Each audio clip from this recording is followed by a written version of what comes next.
Hello, hello, hello, everyone. This is your host, Doc Hogg, and welcome to Indie Comic Stream number 22 with of Comics and Variety. My co-host, our boy Great Lot, will not be joining us this evening. I am sorry to say. He called me earlier today to let me know that he is having a very, very serious case of premenstrual cramps. So, look, if you're on Twitter and, you come across Jeremy Lott, send him some love. Tell him that you sympathize with his PMS and, he could use a little support. This is a very difficult time for him. However, a couple of quick things here to get out of the way here. We will be reviewing Chaotic Flux this evening. Issue 2 of Chaotic Flux by Scott Payne. That was the comic that I chose for this evening. We will not be reviewing After Realm. That was Jeremy's choice for reviewing this evening, and so we will save that for another episode. Alrighty, and let's just get a few things out of the way here. First off, Tilt issue 2. The sign-up page is now live. It is Superheroes Meet the Sopranos, and the Sopranos get whacked. If you sign up before the campaign launches, you will get a free Tilt magnet with your eventual order.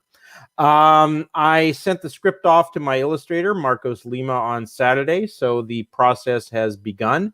And I am planning on launching sometime in September, probably late September, but do sign up now. The link to the sign up page is in the description below. Of course, Tilt issue 1 is also currently funding.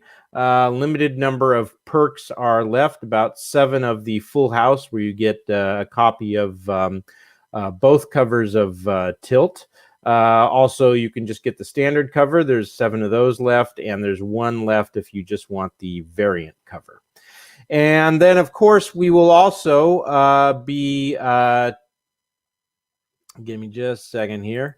We will also... that does not work. Why is that not working? That really should work. All right. We are also going to be talking about the Lost Pages from Zaid Comics here in just a minute with Phillip Diaz. So, in fact, why don't I bring him in right now? Hello, sir. How are you? Hey, what's up? How's it going? It's going pretty good. Before we get started on talking about your comic, I wanted to just share a little something here with you. Mm-hmm.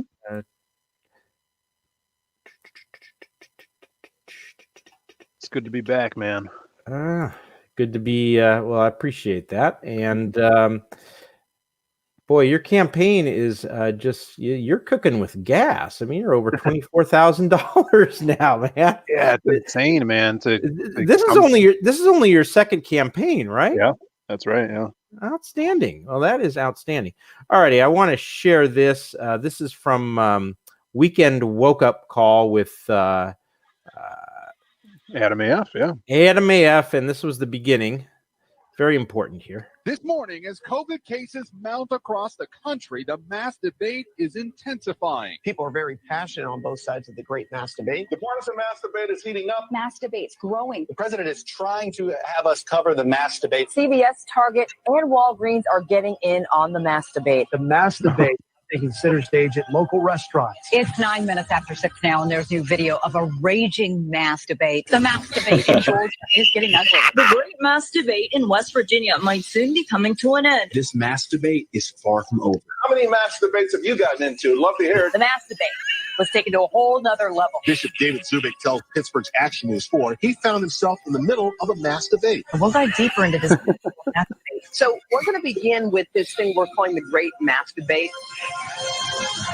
This morning, as COVID Good morning. Welcome, everybody. That was a blast. That's awesome. Oh boy. So that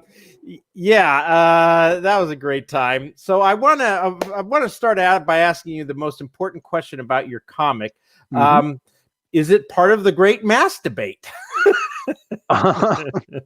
Yeah, of course. I mean, there's people that do wear masks in it, so I guess you could say so. Well, very cool. Alrighty. Now, The Lost Pages is basically a couple of short story type comics. Is that correct? Yeah. So you have the main story, which is 60 pages, and it goes over the main heroes of the book. And since we do have a lot of different heroes in this universe, instead of putting one book out for each of them and taking 7 years of my life to introduce a fan base to these characters, I tried to figure out a way to kind of introduce all of them at once without it being too overwhelming. So what we did is we have our one character who's a homeless man we call the hobo, and he's kind of like this wandering vagrant. People think he's crazy, but he has this big magical tome, this big book called the Book of Lost Pages. And to passersby, to other homeless people, he'll read from it, telling them stories, real stories about these heroes that live in his world, that protect the innocents from evil. And so as he's telling those stories in real time in the book, we get glimpses of those heroes in their era, because some of them come from different times. And the interesting thing about this is we actually arranged it so each hero and their story is drawn by a different artist. So thematically, they'll look different. It'll, that art style plays well to the themes of that character, from, black and white vigilante to more of an adventure, mythological story, to like 90s ultra violence, and then to like the 1970s golden age comics and stuff like that. Oh, that sounds well. I'll just say this: so far, I'm pretty glad I backed it. So, and for anyone watching, the link to Lost Pages is also in the description below. You are currently in demand, so you met your goal obviously quite easily in this. Let's see here. All right, why don't I bring up the page here, and let's give the video a quick play. Awesome. Yeah, it was really fun making the video.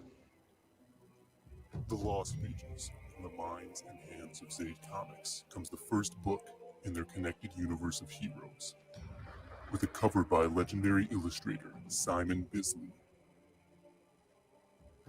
The Lost Pages is the story of a magical book in the hands of a homeless man. Within it are tales lost to time of heroes from different eras and walks of life, all protecting humanity from evil.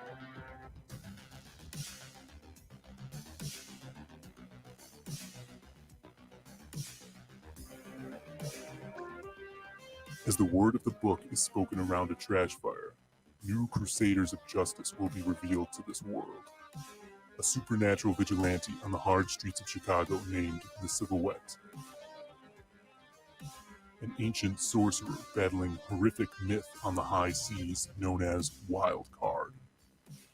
A modern-day mental monster from the mind of a bodybuilder babe, Crimstone. And a pulp hero from the 1930s, a master of disguise donning the mask of the Masquerade. This is just the beginning, for in the future these heroes and more will come together to write the end of the world. But for now, the ink of life flows on every page. Will you be there to read it? Only on Indiegogo.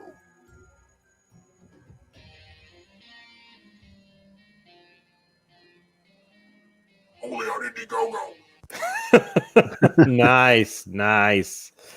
All righty.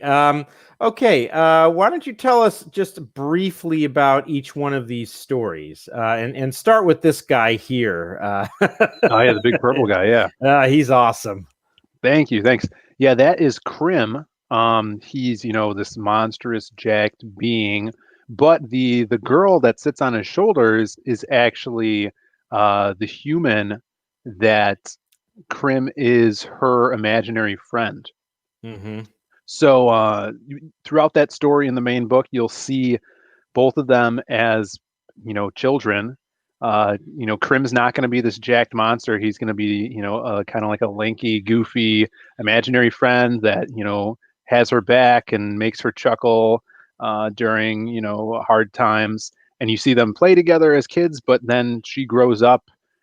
She has to deal with real world problems, and she turns to bad coping mechanisms until one day he comes back into her life, and he is this war-torn badass that has been battling demons in her head for 14 years or so. So that's where we are now, and they team up and become basically crime fighters, because when he's around now, she's like super strong. So there's some supernatural aspects to that as well. But yeah, Crimstone, together they're a powerhouse, and a lot of people are digging their look. Alrighty, tell us about the Masquerade. Oh yeah, the Masquerade.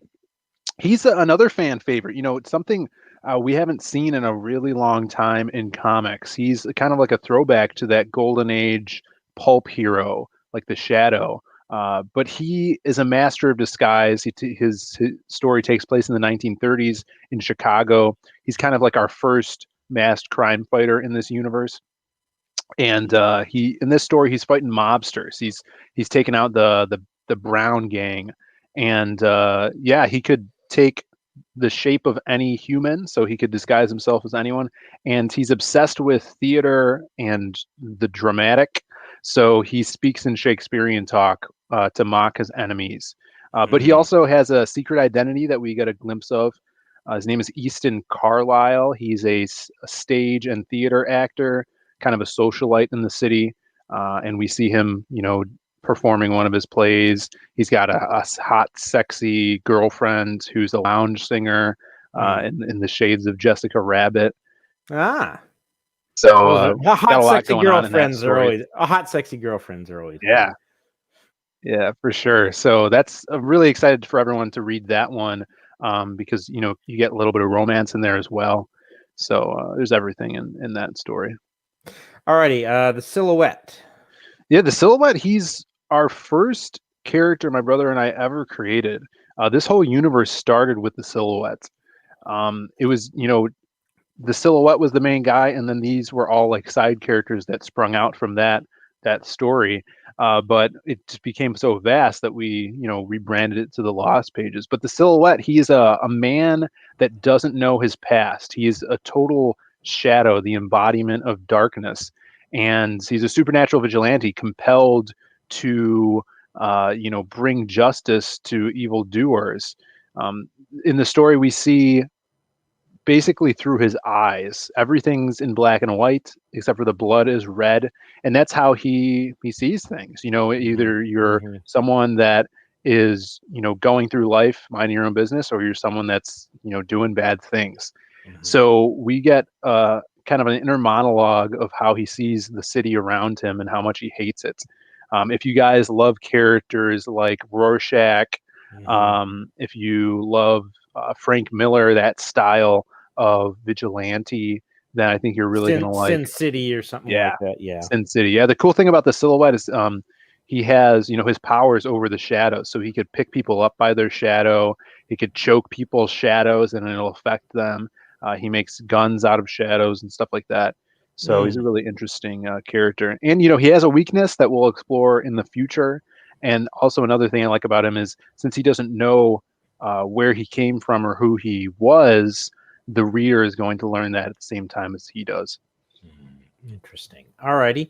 And who's this gentleman here? That is Wildcard. That's right. Yeah. Okay. Wildcard is, man, he's so cool because he has so much lore behind him. He's ancient. He is a sorcerer from Camelot times. He was an apprentice to Merlin. So he is ageless. And in every different story, we can put him in a different timeline. So we'll see him one day, like his origin of how he became apprenticed to Merlin. But right now, his story in this main book, he's in the 1600s, battling sirens off of the coast of Italy because he's a captain of a pirate ship. So the sirens kind of hypnotize his crew and want to take him out. But yeah, he's really powerful. He's a really important character in the Lost Pages. He has the power over the half of the first deck of magic that Merlin made. So he has the power over clubs and hearts. So he controls nature and emotion.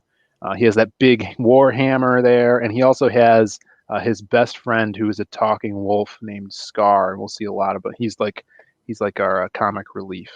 Now we have to, at some point, we have to do a crossover between Wildcard and Jennifer and Tilt, because I know you do crossovers. That's okay, true. You do crossovers. You did one with Door Kickers, so you should be willing to do one with me. Don't make me feel left out. Don't make me feel left out.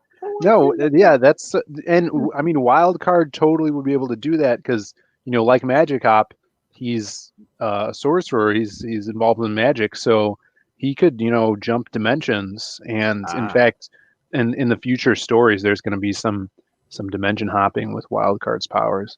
Cool. Well, this by the way is some wonderful art. As soon as I get I moved in a few weeks ago to back into my condo. It's still a little bit of a mess. So as soon as I get things cleaned up, I'm starting to put some more of this stuff on my walls. Awesome, man. Yeah, I'm glad you got going up. Yeah. No, it's really, really wonderful, and I really do want to do a crossover. I just I'll be thinking about doing it when I get around to issue 3, because things are really rolling in issue 2, and I've got things pretty well scheduled out and didn't include room to get a crossover done. So, I mean, how once the campaign gets rolling, or building up the campaign, your time's like, and shoving new things in, it's not there. For sure. Let's say hi to a couple of the peeps. Frog G, Hale. Drawing Aces, hail, sir. Nice to see you both. I'm glad that you are with us. Alrighty, let's bring back up your page real quick again. And why don't you tell us about a few of the a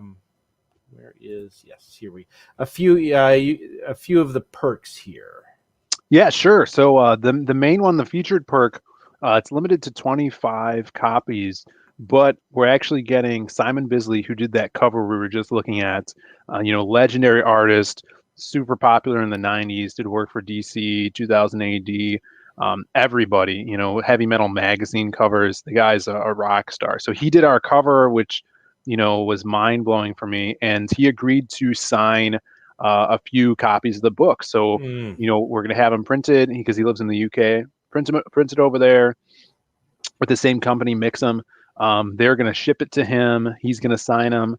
They're going to pick it back up and ship it to us. So that's going to be so amazing. So if you guys are a big Bisley fan, you get the main book signed by him.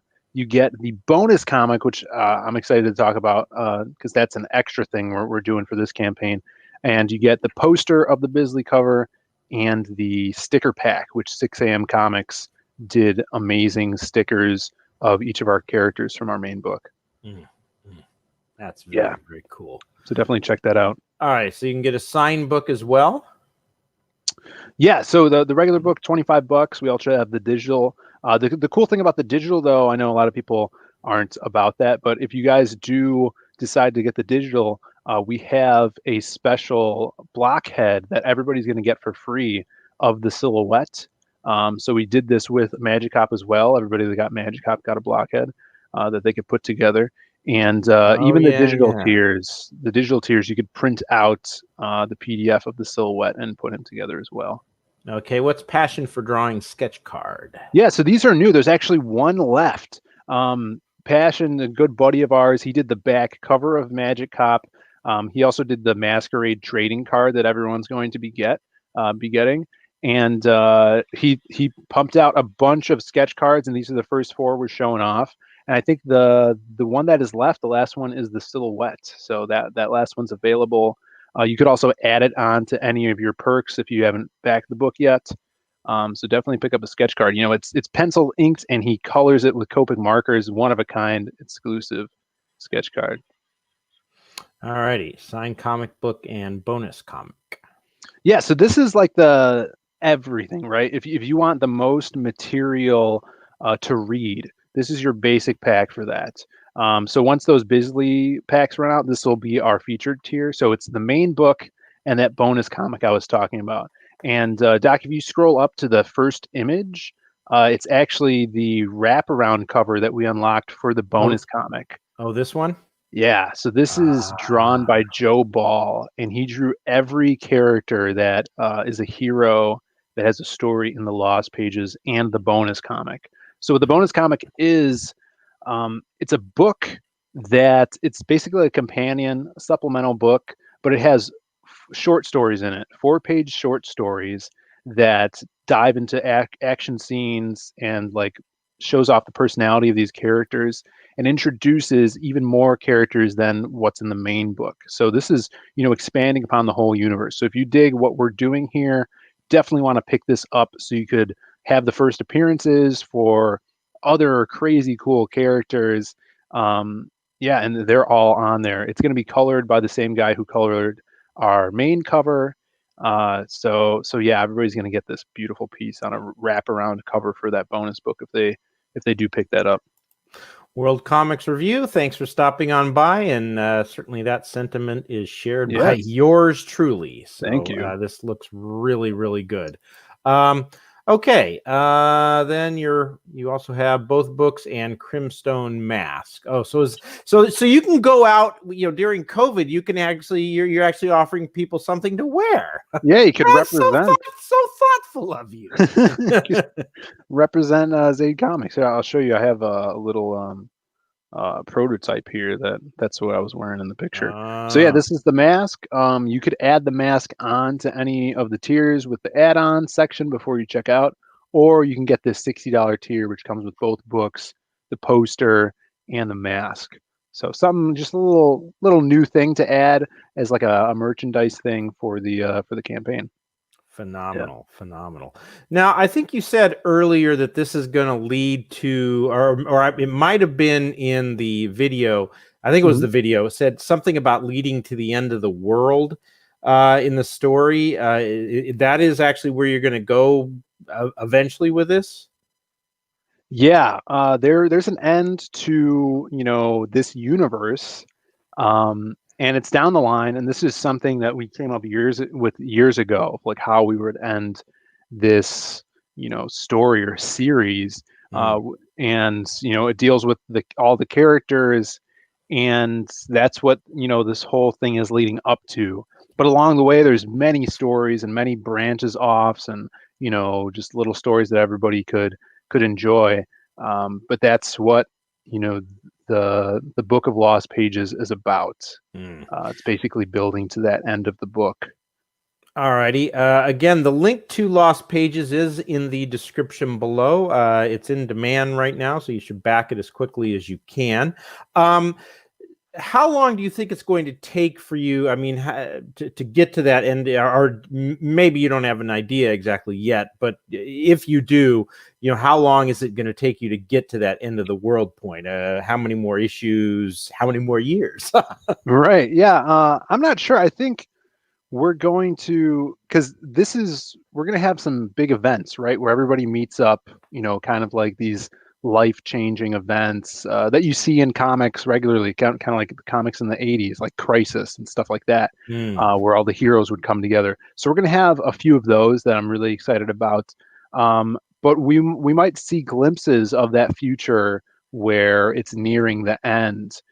So kind of want to have that lingering over the readers. That's why I just came out and said it, in the pitch line.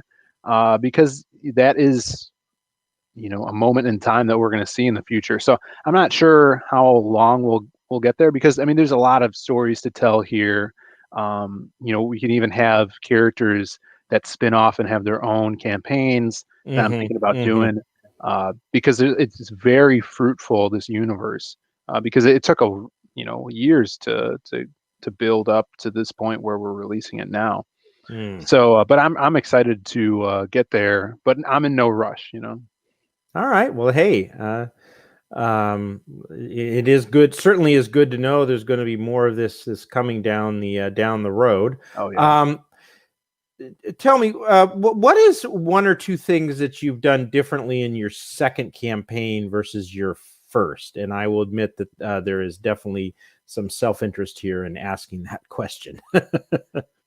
Well, having shipping all figured out, I think we kind of stumbled at the beginning with shipping, Mhm. international shipping, Yeah.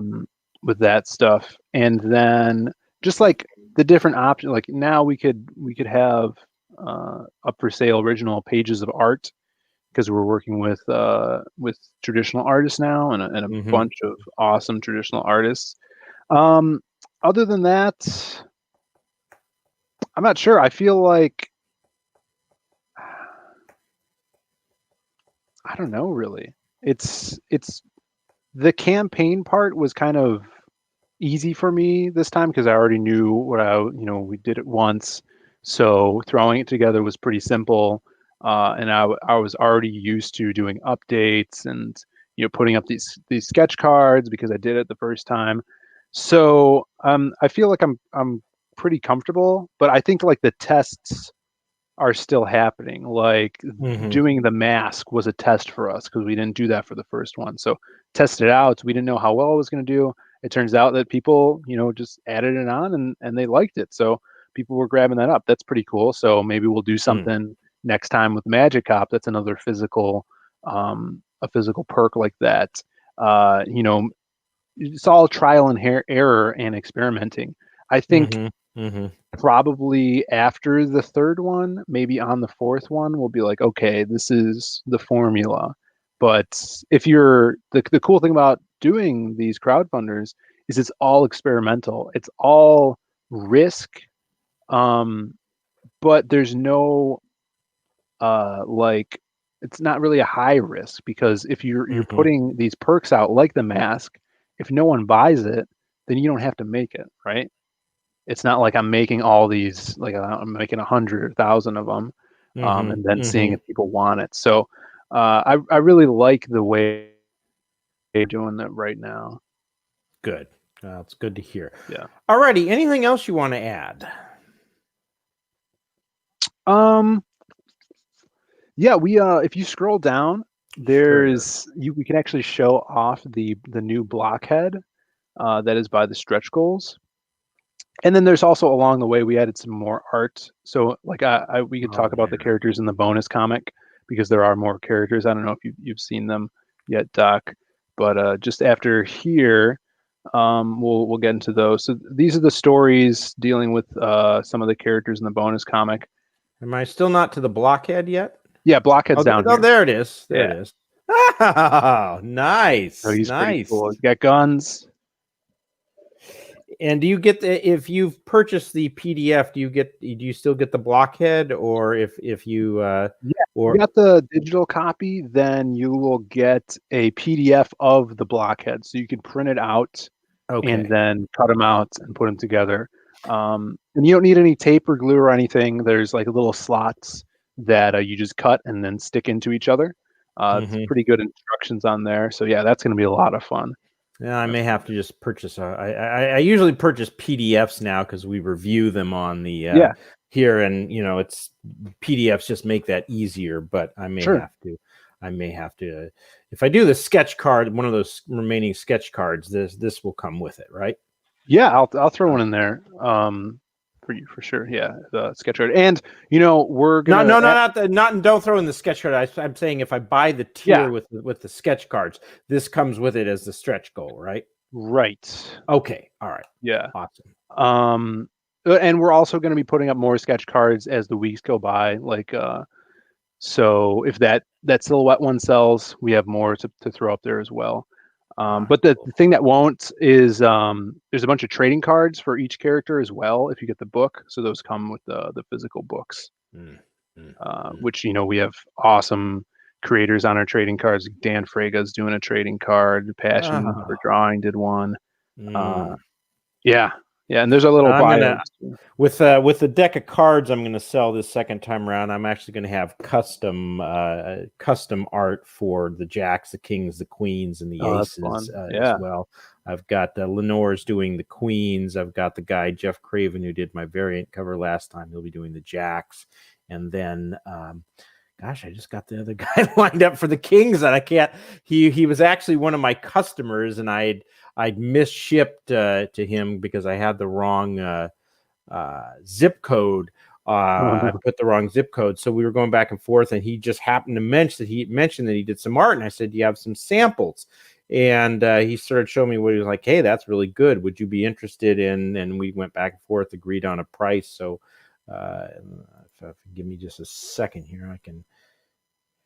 Yeah, it's Lakem Amir is LA, I guess is how he goes by it. But Lakem Amir is so. Yeah, I've seen him around. He just does some good art.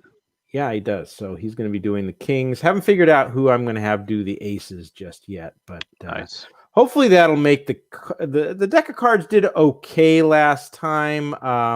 I'm hoping to do better this time because those are the in terms of per unit cost, those were easily my biggest expense.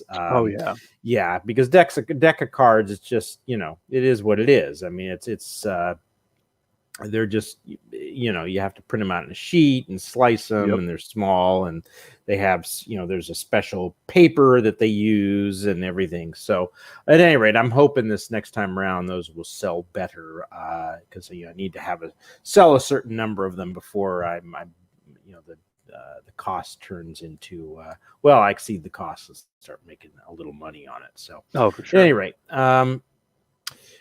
Magic Cop, Zaid Magic Cop Cups, yes, the blockhead is awesome. Yes, it is.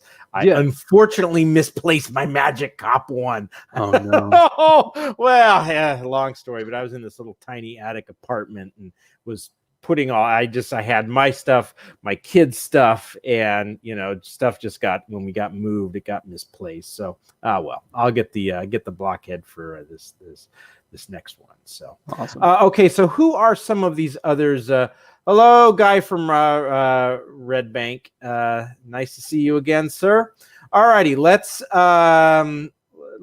are some of these other characters that you were mentioning at the end of the comic? Yeah, if you scroll up past all these guys, we could start here. Yeah, so the cool thing about that bonus comic is when we hit some big stretch goals, every time we hit a big stretch goal, we would unlock a new character that would be added into the bonus comic. So it would be like unlocking a story.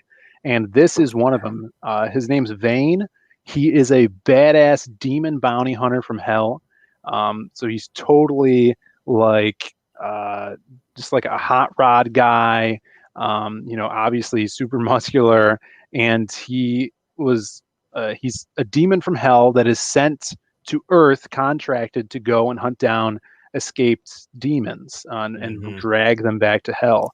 So this is high octane character. Simon Poitier is doing the art on the interiors here, and the Preston Acevedo did an amazing painted trading card. Awesome. Is the head borrowed slightly from a character who I won't name, but rhymes with Pulverine? I don't know. I didn't design them. So you have to ask Sim. I'm guessing. I mean, it does look like the arms here do look like he's taken a little bit of influence from Rob Liefeld, where certain portions or certain parts of the body are out of proportion with the rest. So it looks very Rob Liefeldish. Yeah, we wanted to hit that '90s tone with the character. If I'm gonna share my screen for a second because here's the trading card. If you guys back the book, you're going to get this trading card explaining who the character is. And this was done by Preston Acevedo, and this is painted watercolors. Oh, that is really beautiful. Yeah. Now, is the trading card part of the stretch goal? one of the stretch goals, or was Yes. it? So yeah, when we unlocked his story, it also unlocked the trading card. So every character in this book is going to have a trading card.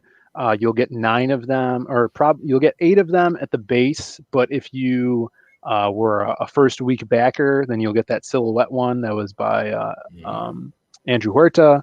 And then if you were also on our mailing list, you get a special trading card as well.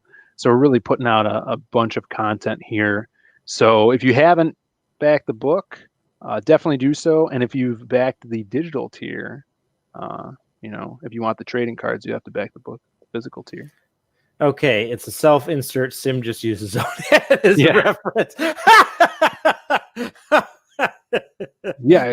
Guy from Red Bank asks, is he like Lobo? I'm like, yeah, he has got some, definitely influences from Lobo. I'd say he has kind of a similar attitude, but it's more refined. He's like a Southern badass. So he's got like that, he speaks like a badass from the South. He says he's from the deep South, but that's hell. And he has another form to him as well that we'll see in the book, kind of a reveal. He's one hell of a character, no pun intended. All righty, shall we go back to the other page Yeah. and talk about some of the other stories? Mm-hmm. Sure. All righty. Okay. And the cigar. Very true.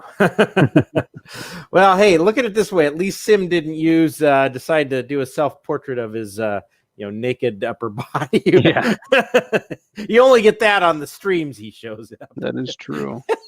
We were having a stream with him on one time, and I had my kid here, and my Charles is coming up going, he's naked. And I'm like, oh boy. Oh yeah. Okay. Okay. The People. Yeah, the People is a street level vigilante. He's obviously super patriotic. He carries around a baseball bat that says "We the People" on it. And by day, he is a courtroom sketch artist. And when he sees, big criminals kind of pay off the court and get out of jail, he goes and hunts them down and puts his own justice to them. So the People dispenses the justice when the court system cannot. Interesting. Yeah. All righty. How about the Pianist?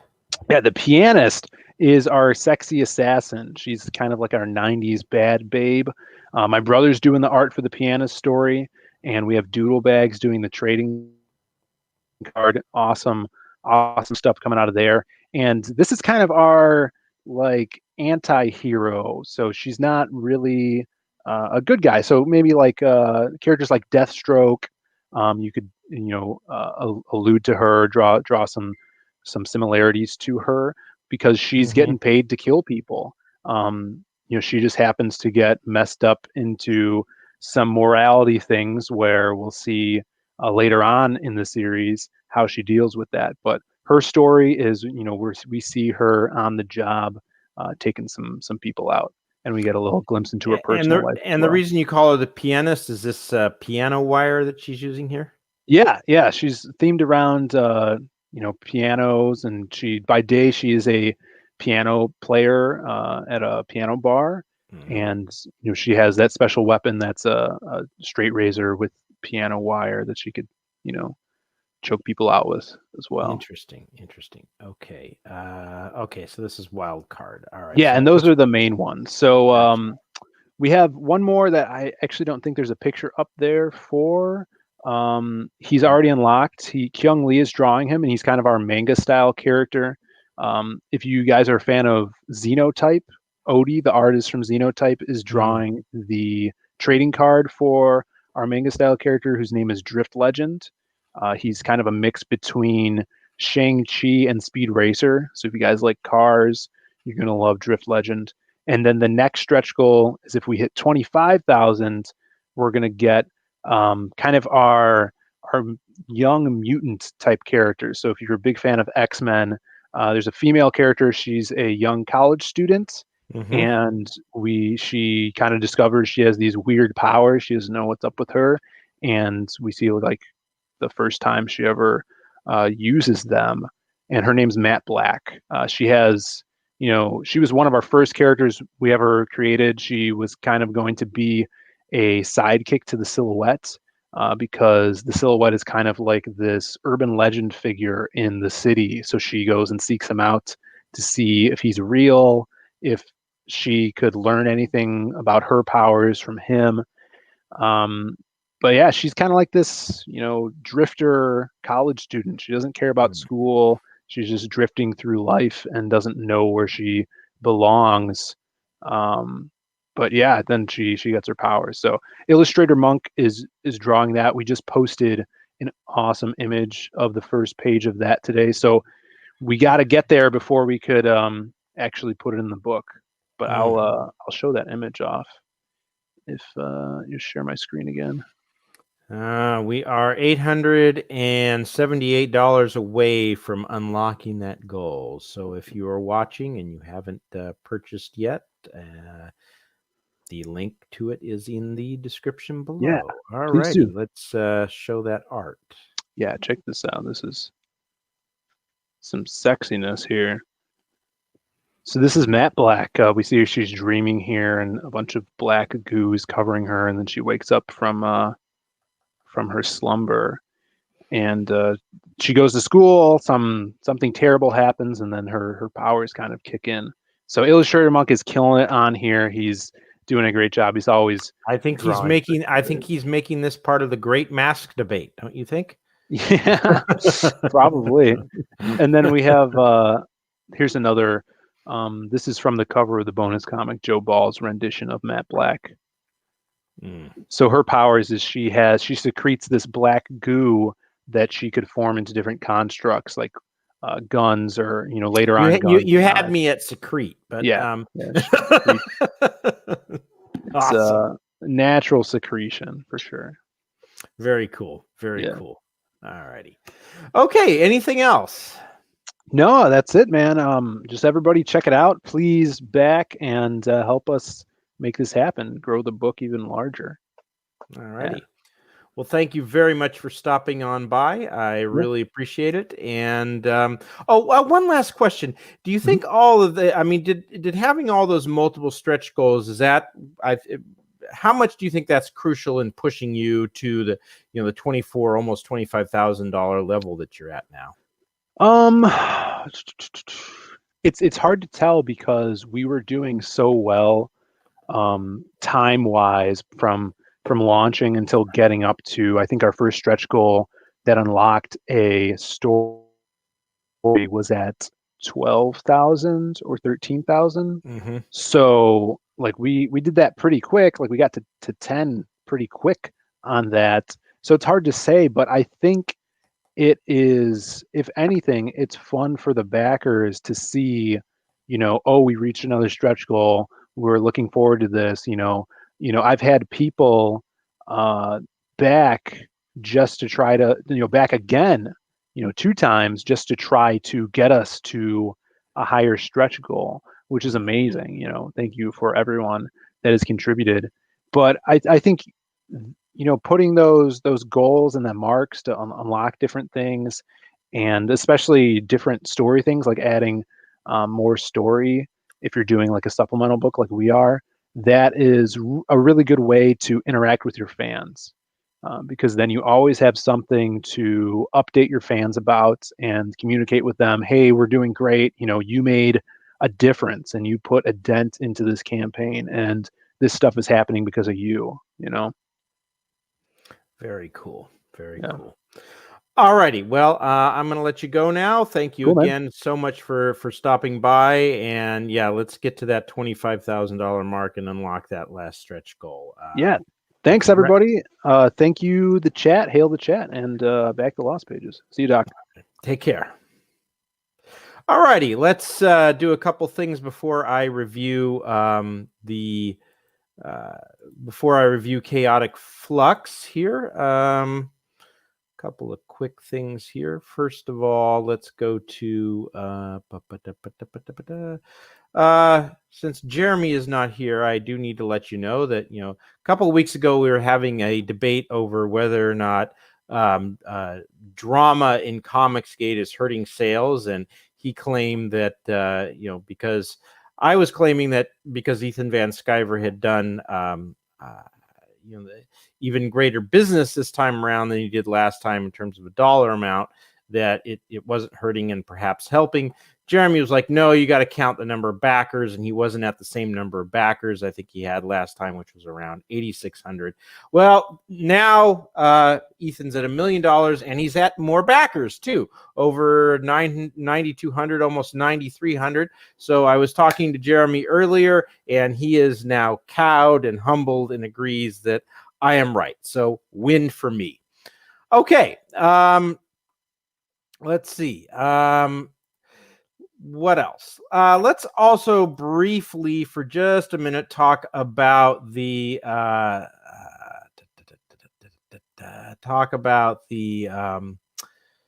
Whisper Network, shall we?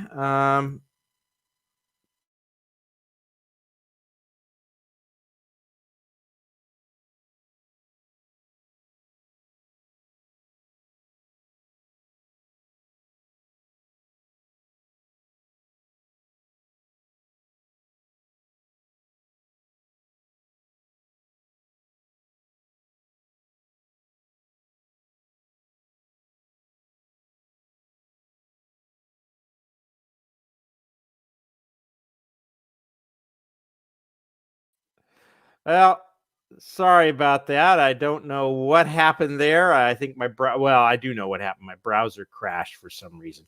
All righty, let's see if I can bring back up some of the stuff I had. Yeah, recently closed. We'll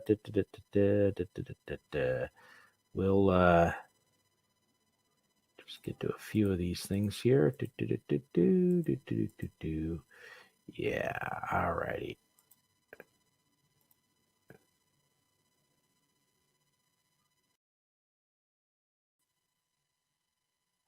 All right.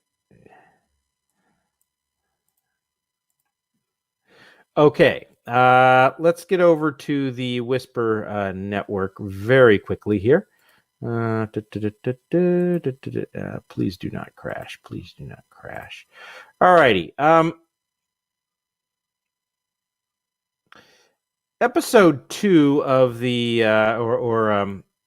part 2 of the Whisper Network was covered in Bleeding Cool late last week, which was good to see. I was worried it was going to get stuck at issue 1. A couple of things here that stood out. One was Alex DeCampi and Bleeding Cool's Rich Johnston had this here a second ago. Yeah. Sharp-eyed, right here. Sharp-eyed readers may have noticed that Alex DeCampi's name appears on the same page as the Cook story, where DeCampi, and I can't make this stuff up, is accused of a bunch of. Actually, that is not what I want. Here we go. I encourage you to take the time to click all these links I'm providing. I especially don't want anyone to miss how Rich Johnson ended that DeCampi article. You might be forgiven for thinking that Bleeding Cool is DeCampi's personal website or PR firm after reading this. One thing about this article, and I'll just say this really quick, it needs some serious editing. Okay, leave it at that. Let what he wrote sink in for a moment. If you are smart, you employ her. If you are even smarter, you listen to what she says. And then down here again, if you are smart, but then he follows it up with, and then you read her comics and feel clever, amused, moved, dirty, turned on, whatever she wanted you to feel that particular morning. Well, my God, if it's that awesome, I'm going to have to start buying some Alex DeCampi comics. Oh, my goodness. And then we'll just I thought my crap Bluetooth speaker it gets triggered if you turn it up too high. Yeah. Okay. I just ignore it. Hey, that's not a bad strategy. I'll take that. And then last thing I want to mention about the Whisper Network was the and this was pointed out to me by Adam AF, that Bill Willingham had claimed that Stephanie Cook, who I think is now is she working for IFW now? She's working for some comic book company as an assistant, I believe. That she had embezzled, basically stolen $10 million from him. And that story, while at one point, which was on Bleeding Cool, has since been removed. And that basically that story had kind of just gone down the memory hole. I was actually searching for something more about that, and this actually came up, and this actually is just from the other day, from July 31st. It's just a brief description, and then they do an interview with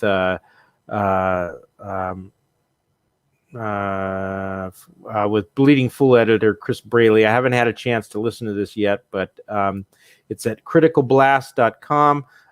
You can find this article by just typing in Bill Willingham and Stephanie Cook into Google. It should be one of the first ones to come up. I don't know what they've said. I'm hoping to listen to it this evening, but just thought I'd bring that up. Okay, let's go to let's just spend a few minutes discussing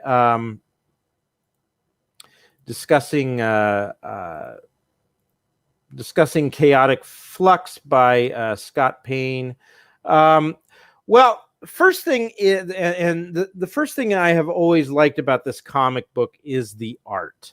I just, especially whatever this creature is here, and we still don't have a name for this creature.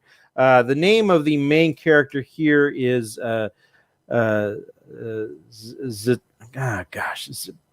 she's an alien human hybrid named Zataran. And she has the ability with her upper arms to make these sort of red crystal weapons. And one of the things that the comic book issue 2 starts out with is starting out with a flashback. And I do have a few notes from Jeremy here with on the comic that he sent to me. He complained a little bit about the flashback. He didn't think starting with it in this comic, since there were 2 flashbacks last time, was good. I actually kind of disagree with that, because last time in issue 1 there was actually a flashback within a flashback, which to me is never good. But this time around it just starts with a flashback, and then from there they go straight into the action. You get this very, very nice splash page there. I do wish there was a little more movement with Zataran here. Zatara, not Anne, Zatara here. But otherwise, I really just like the fact that you've got one of these creatures crawling over the other. She's got her arm jammed up in one of its claws. But at any rate, you had the flashback. This time around, you're just going straight through the story.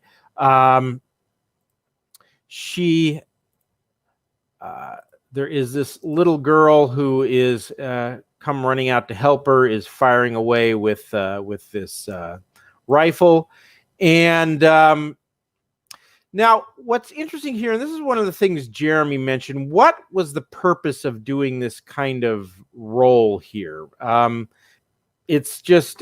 she dodging something? What was the purpose of that? And I have to admit, that is a kind of a valid criticism. Not a huge deal, because it's only in one panel here, but you do kind of what was the point of this of that role. And let's see what else. And then you have this gent who is I believe trying to track down Zatara. And here these tongues that come out of, again, whatever this creature is, those things are awesome. Both Jeremy and I agree on that. That is completely awesome. And it takes off his arm, and then we get the head. Gone. So yeah, some really great action here. I suppose if I had one other little minor criticism, I thought the art was maybe just a tad sharper, a tad more defined in issue 1. I could be wrong about that. It might, but I don't think so. But still, I do like the art here a lot, especially whatever these creatures are. And she ends up getting into a battle with the creature and does seem to defeat it, but then the creature morphs into this cocoon, and we don't really know much about this creature, but it ends with the creature suddenly coming out of the cocoon. And if I can just go back here to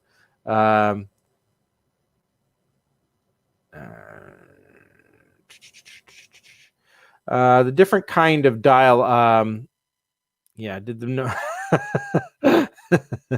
Yeah, he just said, yeah, that is one persistent monster. Let's go back to page 22, because this is that he thinks you've got too much dialogue here at the bottom, and I kind of agree with that. I mean, there's an awful lot of a little bit bunched up here. And then he says, yeah, you have quite a few different dialogue type boxes here, or dialogue bubbles here. So I think, yeah, there's something to be said about that as well. Okay, but I mean, other than that, he's Scott Payne is moving the plot along. That was a very nice. I really do like this cliffhanger. And then there was also in issue 1 someone who is kind of her leader, Zoran, which is not mentioned in issue 2. I'm hoping at some point, what I was kind of hoping for in this issue was that this would be how she hooked up with Zoran. Presumably, I'm hoping that comes in issue 3, and it will also be interesting to see if this the girl and the mother who were this was the girl's dad, and the girl escapes with her mom here. It will be interesting to see if they have some later connection to the story. But again, overall, I think Payne is moving this book along, and yeah, I am. I think with issue 1, I kind of said at the time that there were a number of problems with it, but I was going to give it a chance in issue 2, take a chance on issue 2, because I thought there was potential in it. It's getting better. So, keep it up, keep it moving. I am definitely looking forward to issue 3. So, okay. Thank you, everyone who showed up. Do appreciate it. Thank you, Phillip Diaz, for being our guest. And the name of this creature is Monster Dude. Yeah, very well. But at any rate, okay, I'm going to wrap it up. We'll hopefully have Jeremy back next week. Hopefully he'll be over his premenstrual cramps. And again, if you're on Twitter and you come across Jeremy, tell him you have some sympathy for him for his PMS. So, all righty, everyone. Thank you very much for tuning in, and we will be back next week.